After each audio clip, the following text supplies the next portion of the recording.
रहे हैं कि जैसे ही किसी कोई व्यक्ति सड़क पर चलता है तो वो सड़क पर अपना अगला पैर जब टिकाता है तब पीछे का पैर ऊपर उठाता है और फिर उस पैर को आगे बढ़ाता है। तो जब आगे का पैर जमीन पे टिकता है फिर पिछला पैर उठता है। तो उसी तरह से इस शरीर का नाश होने से पहले ही हमारे लिए अगला शरीर निर्धारित किया गया है। हमें अगला जन्म किस तरह का प्राप्त होगा ये मृत्यु से पहले ही निश्चित हो जाता है। तो इस उदाहरण को सुनकर कंस के मन में ये भाव आ सकता है कि ठीक है, एक पैर उठाते हैं फिर दूसरा पैर रखते हैं, पर वो जो जमीन है वो तो एक ही है। तो मेरा ये शरीर एक ही शरीर है, ये जीवन एक ही जीवन है।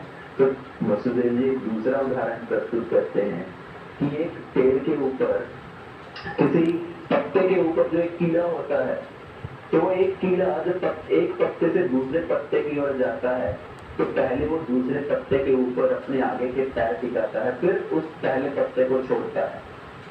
तो उसी तरह से जीव का एक शरीर छोड़ने से पहले दूसरा शरीर पहले ही निर्धारित हो चुका है कि उसको किस तरह का जीव जन्म प्राप्त होगा। भगवद गीता में भगवान क्या बोलते हैं, वसांसि जीर्णानि यथा विहाय नवानि गृह्णाति नरोपराणि तथा शरीराणि विहाय जीर्णानि अन्यानि संयाति नवानि देहि। जैसे एक व्यक्ति पुराने वस्त्र को त्याग करके नए वस्त्र धारण करता है, तो उसी तरह से जीव एक शरीर को त्याग करके एक नया शरीर प्राप्त करता है। जब हम अपने पुराने वस्त्र उतारते हैं तो उससे पहले ही हम जो दूसरे वस्त्र पहनेंगे उनको पहले से तैयार करके रखते हैं। तो रात को जब आप अपने कपड़े चेंज करते हो, अपनी नाइट ड्रेस पहनते हो, रात के कपड़े पहनते हो, तो पहले कपड़े उतारने से पहले जो अगले वाले कपड़े हैं उनको पहले निकाल कर बाहर रखते हो। तो उसी तरह से एक शरीर छोड़ने से पहले जो दूसरा शरीर है वो पहले से ही निर्धारित हो चुका है। तो ये शरीर जो है वो पंच धातु में मिल जाएगा, शरीर जलकर राख हो जाएगा। और ये जो पंच धातु है, पंच तत्व हैं, अग्नि, जल, पृथ्वी, वायु, आकाश, इन सभी में वो मिल जाएगा।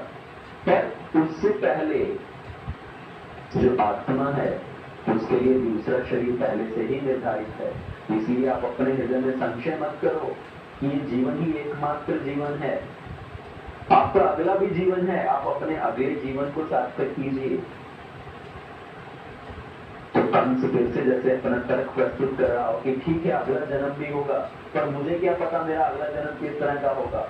इस जन्म में मुझे इतना अच्छा शरीर मिला है, इस जन्म में मैं राजा का पुत्र बनकर पैदा हुआ हूँ, अगले जन्म में क्या पता किस तरह का शरीर मिलेगा, कौन निर्धारित करता है उस शरीर को। तो अभी मैं इतने सुंदर शरीर में हूँ, इतना स्वस्थ शरीर है, तो मैं उसमें ज्यादा से ज्यादा भोग करना चाहता हूँ, मैं इसलिए अपने जीवन को दीर्घकाल करना चाहता हूँ, दीर्घ काल तक मैं जीवित रह सकूं। तो वसुदेव जी कहते हैं कि इसीलिए तो मैं आपको समझा रहा हूँ कि अगला जन्म आपका खराब ना हो जाए, तो आप ये क्यों पाप का कार्य करना चाहते हो। तो वसुदेव जी उनको कर्म का सिद्धांत बताते हैं कि अगर आप पुण्य कर्म करते हो तो वास्तव में आपको अपना जो अगला जन्म है बहुत अच्छा जन्म प्राप्त होगा, फिर से आप राजा बनकर पैदा हो सकते हो। पर अगर आप पाप का कार्य करोगे तो आपको अगले जन्म में उस पाप का फल भोगना पड़ेगा। आपको हो सकता है किसी जानवर का, किसी पेड़ पौधे का शरीर मिले, तो इसलिए क्यों आप ये घृणित कार्य करना चाहते हो, क्यों अपनी बहन का वध करना चाहते हो। तो अगला जन्म किस तरह से निर्धारित होता है, हमारे इस जन्म में जिस तरह के कर्म हैं और मृत्यु के समय पर हमारी जिस तरह की भावना रहती है, जिस तरह की हमारे मन में विचार रहते हैं, उस तरह से हमें अगला जन्म प्राप्त होगा। यम यम वापि स्मरण भावम त्यजते अंते कलेवरम तम तमेव कौन्तेय सदा तद भाव भाविता। भगवद गीता में भगवान कृष्ण भी यही सिद्धांत बता रहे हैं कि मृत्यु के समय पर हमारी जिस तरह की भावना होगी, जिस तरह के हमारे अंदर विचार होंगे, अगले जन्म में हमें उस तरह का शरीर प्राप्त होगा, उस तरह की परिस्थितियां प्राप्त होंगी। क्योंकि इस जन्म में हमने जो भी कार्य किए हैं मृत्यु के समय पर वो सभी हमारे मन के आगे वो सब कर्म आते हैं। उसी तरह की हमारे विचार, हमारी भावना बनती है। तो इसीलिए हमें अपने जीवन में पुण्य कार्य करने चाहिए और हो सके तो भगवान की भक्ति करनी चाहिए, क्योंकि भगवान की भक्ति करने से क्या होगा, जब हम भगवान का स्मरण करते हुए